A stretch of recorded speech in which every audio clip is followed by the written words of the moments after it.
நண்பர்களே வணக்கம். நெற்றிக்கண்ணுக்கா சுப்பிரமணியன். இன்று நாம் காண இருக்கும் காணொலி ரிசர்வ் பேங்க் ஆஃப் இந்தியா சமீபத்தில் அறிவிக்கப்பட்ட அந்த ரேப்போ வட்டின்னு சொல்கிறாங்க பார்த்தீங்களா பேங்க்குக்கு, அதுக்கு 5.5% கூட நிறுத்தியிருக்காங்க. அதான் 0.05 இன்னும் ஃபர்தராக திருப்பியும் கம்மி பண்ணியிருக்காங்க. இதனால் என்னன்னு சொல்லிட்டுனா சில பேருக்கு லாபம் அடைகிறாங்க, சில பேருக்கு நஷ்டம் அடைகிறாங்க. யார் லாபம் அடைகிறாங்க? யார் யார் வீட்டுக்கு லோன் வாங்கியிருக்காங்களோ, வண்டி வாகனத்துக்கான லோன் வாங்கியிருக்காங்களோ அவங்க எல்லாம் வந்து பெனிஃபிட் அடைகிறாங்க. அவங்களுக்கு இன்ட்ரெஸ்ட் ரேட் கம்மியாகும் வட்டி கட்டுறது. ஆனால் யாரெல்லாம் பாதிக்கப்படுறாங்க அப்படின்னா சீனியர் சிட்டிசன் 60 வயசு மேலானவங்க, அவங்க வந்து ப்ரைவேட் கம்பெனி செக்டர்லேருந்து ரிட்டையர் ஆனவங்க, அவங்களுக்கெல்லாம் பென்ஷன் இல்லாதவங்க, என்ன அவங்க இந்த ப்ராவிடன்ட் ஃபண்டு கிராஜுவிட்டி சில பணத்தை வந்து பேங்க்கில் டெபாசிட் பண்ணி அதில் வரக்கூடிய வட்டியை வச்சு வாழக்கூடிய இருக்காங்க பார்த்தீங்களா, அவங்கெல்லாம் கடுமையாக பாதிக்கப்பட்டிருக்காங்க, கடுமையாக பாதிக்கப்படுறாங்க. வேறு இன்கம் அவங்களுக்கு இல்லை. 60 வயசுக்கு மேலே எங்கேயா வேலைக்கு போக முடியுமா? இந்த நாட்டில் இளைஞருக்கே வேலையில்லை, படித்தவனுக்கே வேலை இல்லைங்கும் போது வயசானவங்களை யார் வச்சுப்பாங்க? 60 வயசு மேலே யார் வச்சுப்பாங்க? அவங்க வாங்கினதெல்லாம் பார்த்தீங்கன்னா இந்த பேங்க்கில் டெபாசிட் பண்ணி அந்த பேங்க்கில் டெபாசிட்டில் வரக்கூடிய வட்டியை வச்சு தான் மருத்துவம், சாப்பாடு சகலமும் அவங்க வாழறாங்க. அவங்களுக்கெல்லாம் பென்ஷன் கிடையாது. அதில் குறைந்தபட்ச பென்ஷன் வந்துச்சு ஏற்றினா அதுவும் மத்திய அரசு ஏற்ற மாட்டேங்கிறது. அது வெறும் 1000 ரூபா தான் இருக்குது. அது ஒரு பக்கம் இருக்கட்டும்னு வைங்க. இப்போ இதெல்லாம் மத்திய மாநில அரசு வங்கி ஊழியர் இன்சூரன்ஸ் அவங்களுக்கெல்லாம் பாதிப்பு கிடையாது. பிகாஸ் அவங்களுக்கெல்லாம் வந்து மாதமான நல்ல பென்ஷன் இருக்குது. நல்லா இருக்கட்டும், அதில் நமக்கு மாற்று கருத்து கிடையாது. அவர்களுக்காகவும் நான் போராடினோம் ஒரு காலகட்டத்தில். ஆனால் இந்த ப்ரைவேட் செக்டர்லேருந்து ரிட்டையர் ஆனக்கூடிய சீனியர் சிட்டிசனாக இருக்கக்கூடியவங்க, சூப்பர் ஏஜ் முடிஞ்சவங்க, 60 வயசானவங்க, அவங்கெல்லாம் வந்து கடுமையாக பாதிக்கப்படுறாங்க. அவங்களாம் இந்த டெபாசிட்டு உடைய இன்ட்ரெஸ்ட்டை நம்பி தான் வாழறாங்க. அவங்களுக்கு என்ன பேங்க் ஆஃப் இன்ட்ரெஸ்ட்டை வந்து அதிகப்படுத்தி கொடுக்கணும் அப்படிங்கிறது பேங்க்குக்கும் மத்திய அரசுக்கும் கடமை இல்லையா?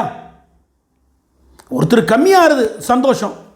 ஆனால் இந்த ரேப்போ வட்டி வந்து இன்க்ரீஸ் ஆகும்போது பார்த்தீங்கன்னா பேங்க் ரேட் ஆஃப் இன்ட்ரெஸ்ட் டெபாசிட்டுக்கு இன்க்ரீஸ் ஆகுது. அது கம்மியாகும்போது கம்மியாகுது. சரி, இந்த சீனியர் சிட்டிசன்ஸுக்கு வேறு ஏதாவது ஒரு திட்டம் நீங்கள் வைக்கலாம்ல. சீனியர் சிட்டிசன் சேவிங் ஸ்கீம்னு இருக்குது. அதில் இன்றைக்கி எவ்வளோ பர்சன்ட்? 8.2%. அது ஒரு காலத்தில் 9%, 9.5ல் அட்லீஸ்ட் அதையாவது ஒரு 10% நீங்கள் பண்ணலாம்ல. அதுவும் பண்ணுறது கிடையாது. சரி, அதில் பார்த்தீங்கன்னா 15 லட்சம் இருந்து 30 லட்சம் வரைக்கும் போடலான்னு இருக்காங்க. யார் சார் 30 லட்சம் போடுவாங்க? சாதாரண பிரைவேட் செக்டர், சிறு குறு தொழிற்சாலையில் பணியாற்றுவங்க, அவங்களோடலாம் பெரிய அளவுக்கு என்ன பணமாக இருக்கும்? எல்லாமே வந்து banking sector, government, central government, state government இங்கே வேலை செய்கிறது தான் ஓரளவுக்கு பணம் இருக்கும். மற்றபடி எங்கே பணம் இருக்கும்? அட்லீஸ்ட்டு அந்த 15 லட்சத்தை 30 லட்சம் பண்ணும்போது அதை ஒரு 10%ஆவது பண்ணியிருக்கலாம்ல. அட்லீஸ்ட் இந்த பிரைவேட் செக்டரில் யார் யார் வந்தாங்களோ, இந்த வாலண்டியர் ரிட்டையர்மெண்ட் ஸ்கீமில் வெளியே வந்தவங்க, பேர் தான் விஆர்எஸ்ன்னு சொல்லுவாங்க, ஆனால் அது விஆர்எஸில் நிர்பந்தம் பண்ணி வெளியே தள்ளப்படுகிறார்கள். எக்ஸிட் பாலிசி, உங்களை பூரா வெளியே தள்ளு, காசை கொடுத்து ப்ரெஷரைஸ் பண்ணி வெளியே தள்ளுறாங்க. அந்த மாதிரி வெளியே வந்தவங்க அவங்களுடைய ப்ராவிடன்ட் ஃபண்டு கிராஜுவிட்டி, இந்த விஆர்எஸ் காம்பன்சேஷன், இந்த பணத்தை பேங்க்கில் டெபாசிட் பண்ணி அதன் மூலிமா வரக்கூடிய வட்டியை வச்சு ஏதோ சாப்பிட்ருக்காங்க. சார் ஒரு மனிதன் வந்து ஒரு லெவலில் இருக்கான் சார், 10 புள்ளியில் இருக்கான், அவன் 11, 12 போகாட்டாலும் பரவாயில்ல, 9, 8 கீழே வரக்கூடாதுல்ல. ஆனால் இன்றைக்கி இருக்கிற மத்திய அரசு அவருடைய பொருளாதார கொள்கை பார்த்திங்கன்னா மிகப்பெரிய அளவுக்கு சாமானிய மக்களையும் இது போன்ற சீனியர் சிட்டிசன்ஸ் இவங்கெல்லாம் கடுமையாக பாதிக்கப்பட்டிருக்காங்க. இப்போ நாம் கேட்குறது என்ன அப்படின்னு சொல்லிட்டுனா, நீங்கள் என்ன வேணால் திட்டம் வகுங்க, நாங்கள் வேண்டாம்னு சொல்லலை. ஆனால் சீனியர் சிட்டிசன்ஸ் இந்த நாட்டுக்கு தேவையா இல்லையா? சீனியர் சிட்டிசன் ஸ்கீம்லேயும் நீங்கள் வட்டியை இன்க்ரீஸ் பண்ண மாட்டேங்கிறீங்க. பேங்க் இன்ட்ரெஸ்ட்டும் நாளுக்கு நாளுக்கு கம்மியாகிட்டு இருக்கு. அல்லது இந்த ப்ரைவேட் செக்டர்லாம் வந்து வெளியே வந்தவங்களுக்கு இந்த இபிஎஃப்ஓ, எம்ப்ளாயீஸ் ப்ராவிடன்ட் ஃபண்ட் ஆர்கனைசேஷனில் வந்து பென்ஷன் இருக்குது, மினிமம் பென்ஷன், அது இன்றைக்கி 1000 ரூபா தான். அதையும் வந்து 7500 ரூபா 8000 ரூபா கூட்டி கொடுங்கன்னு சொல்லி மத்திய அரசுலேருந்து, மத்திய தொழிற்சங்கத்திலேருந்து எல்லாருமே கோரிக்கை வச்சுருக்காங்க, போராடிட்டு வராங்க, கோர்ட்டும் சொல்லியிருக்கு. அதையும் செய்ய மாட்டேங்கிறாங்க. இப்போ நீ எப்படி வாழறது சார் சொல்லுங்கள்? இந்த இடத்துல ஒரு விஷயத்தை நான் சொல்லிக்கொள்ள பிரியப்படுறேன். டாக்டர் மன்மோகன் சிங் அவர் பிரைம் மினிஸ்டராக இருக்கும்போது it was really a golden period. ஒரு அற்புதமான ஒரு காலகட்டம் தான் நான் சொல்லுவேன். நான் அப்படி ஆட்சி காலத்திலையோ காங்கிரஸ் காலத்திலையோ சில ஊழல்கள் தவறுகள்லாம் நடந்திருக்கலாம். அது எந்த யாரோட ஆட்சியிலும் நடக்காமல் இருக்குது. நான் அதுக்குள்ளே போக விருப்பப்படல. இந்த சப்ஜெக்ட் மட்டும் நான் பேசுகிறேன். அவர் இருக்கும்போது நீங்கள் பார்த்தீங்கன்னா 14% இருந்தது, 13.5% இருந்தது, 13% இருந்தது. Senior citizen 0.5%. நார்மலாக பார்த்தீங்கன்னா 13% இருந்தது பேங்க் இன்ட்ரெஸ்ட். 10 லட்சம் ரூபா நீங்கள் பேங்க்கில் போட்டிங்கன்னா உங்களுக்கு மாதம் 13,000 ரூபா கிடைக்கும். இன்றைக்கி அதே 10 லட்சம் ரூபா நீங்கள் பேங்க்கில் போட்டிங்கன்னா எவ்வளோ கிடைக்கும் உங்களுக்கு? வட்டி 7,000 ரூபா கிடைக்கும். நீங்கள் வட்டி அதிகமாக கிடைக்கிறதுக்காக ப்ரைவேட் பேங்க்லேயோ அல்ல சிட்லேயோ போட்டதுன்னா, இப்போ சமீபத்தில் மயிலாப்பூரில் ஒரு சிட்டு வந்து நாமத்தை போட்டு போயிட்டாங்கல்ல, அந்த மாதிரி நிலை வந்துடும். அதனால் படித்தவங்க விவரம் தெரிஞ்ச கொஞ்சம் என்ன பண்ணுவாங்க, எல்லாம் நேஷனலைஸ் பேங்க் தேசிய உடைமையாக்கப்பட்ட வங்கியில் போடுவாங்க. அதில் போட்டால் பணம் கொஞ்சம் சேஃப்டியாக இருக்கும் அப்படின்னு.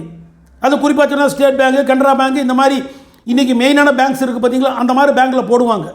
இந்தியன் ஓவர்சீஸ் பேங்க் இந்த மாதிரி பேங்க்கில் போடுவாங்க. இன்றைக்கி மற்ற பேங்க்கில் போட்டால் நமக்கு சொல்ல முடியாது என்ன ஆகுன்னு. அந்த மாதிரி பேங்க்ஸ் நிறையா சமீபத்தில் நீங்கள் ஒரு 4-5 வருஷத்துக்கு முன்னாடி எல்லாம் திவாலானதும் மெர்ஜானதும் உங்களுக்கு எல்லாமே உங்களுக்கு தெரியும் விஷயம், மக்களுக்கு தெரியாது கிடையாது. அப்போ அந்த பேங்க்கில் என்ன இன்ட்ரெஸ்ட் கிடைக்க சொல்லுங்க பார்க்கலாம். இன்றைக்கி நீங்கள் இந்தியன் ஓவர்சீஸ் பேங்க் எடுத்துங்க, கனரா பேங்க் எடுத்துங்க, ஸ்டேட் பேங்க் எடுத்துங்க, எல்லாம் 7% தான் இருக்குது. அப்போ இந்த சீனியர் சிட்டிசன்ஸ்லாம் கடுமையாக பாதிக்கப்படுறாங்க.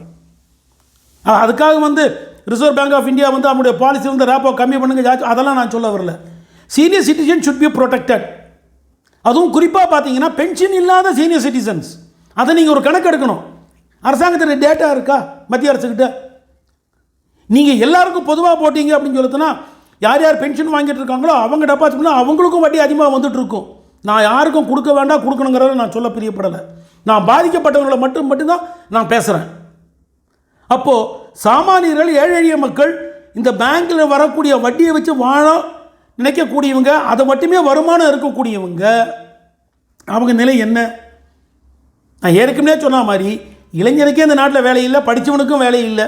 அப்படி இருக்கும்போது வயசானவங்கள 60 வயசுக்கு மேலே யார் சார் வேலைக்கு வச்சுப்பாங்க? வேலைக்கு போக தயாராக இருந்தாலும், சாகிற வரைக்கும் வேலை செய்ய தயாராக இருந்தாலும் எங்கே வேலை இருக்குது? எங்கே சம்பளம் கொடுக்குறாங்க? இல்லை உழைப்புக்கேற்ற ஊதியம் கொடுக்குறாங்களா? 8 மணி நேரம் வேலை கொடுக்குறாங்களா? 12 மணி நேரம் பல ஸ்குவீஸ் பண்ணிடுறாங்க. 60 வயசுக்கு மேலே எப்படி சார் மனுஷன் வாழ முடியும்? செத்து போயிட வேண்டியதுதான். இது நான் என்னோட பிரச்சனைக்காக நான் பேசலை. இந்த நாட்டு மக்கள் இந்த மாதிரி கஷ்டப்படுறவங்க, பாதிக்கப்படுறவங்களுக்காக நான் பேசுகிறேன். ஒரு கட்டத்தில் அவன் என்ன பண்ணுவான், வாழ முடியல அப்படின்னு சொன்னால் அவன் ஒரு லெவலில் தன்னுடைய வாழ்க்கையை முடிச்சுக்கக்கூடிய நிலைமைக்கு வந்துடும். ஒவ்வொரு கட்டத்திலும் நாம் இதே மாதிரி பாதிச்சுட்டு வரோம். ஆனால் இதெல்லாம் மத்திய அரசு வந்து கண்டுக்கிறது கிடையாது. நம்ம கோல்டன் பீரியட்ஸ் இருந்து டாக்டர் மன்மோகன் சிங் ரியலி அவர் பெஸ்ட் எக்கனாமிஸ்ட். அவர் பொருளாதாரத்தை பற்றி அவ்வளவு விஷயம் தெரிஞ்சவர். சாமானிய ஏழை எளிய மக்கள் பாதிக்கக்கூடாத அளவுக்கு அவர் ஒரு பொருளாதாரத்தை நிலைநிறுத்தினார். நான் ஏதோ அவருக்கோ இல்லை காங்கிரஸ் கட்சிக்கோ சப்போர்ட்டாக பேசுகிறேன் நீங்கள் நினச்சிட வேண்டாம். யதார்த்த உண்மையை சொல்கிறேன். நீங்களே பாருங்கள், நீங்கள் எடுத்து பாருங்கள். நீங்கள் இன்றைக்கி இந்த பேங்க் ரேட் ஆஃப் இன்ட்ரெஸ்ட் என்ன இருக்குது, எத்தனை சீனியர் சிட்டிசன்ஸ் இருக்காங்க. சமயத்தில் கூட நீங்கள் பார்த்தீங்கன்னா பார்லிமெண்ட்டில் வந்து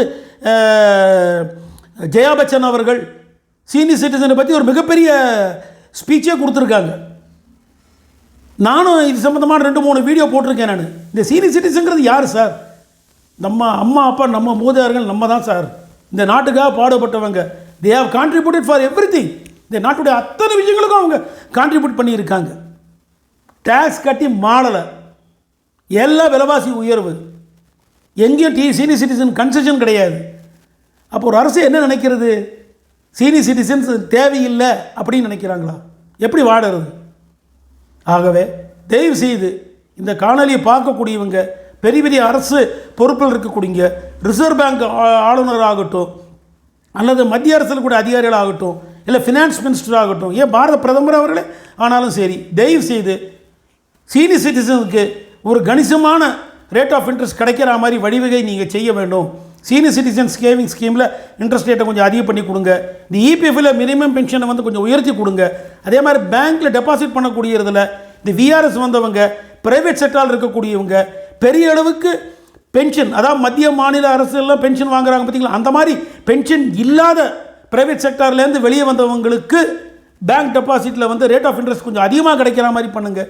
இப்படியெல்லாம் செஞ்சால் தான் வந்து சமுதாயத்தில் மற்றவங்களும் வாழ முடியும். இந்த காணொலி உங்களுக்கு பிடிச்சிருந்தது அப்படின்னு சொல்லிட்டுனா மற்றவங்களுக்கு ஷேர் பண்ணுங்கள், லைக் பண்ணுங்கள். நன்றி, வணக்கம்.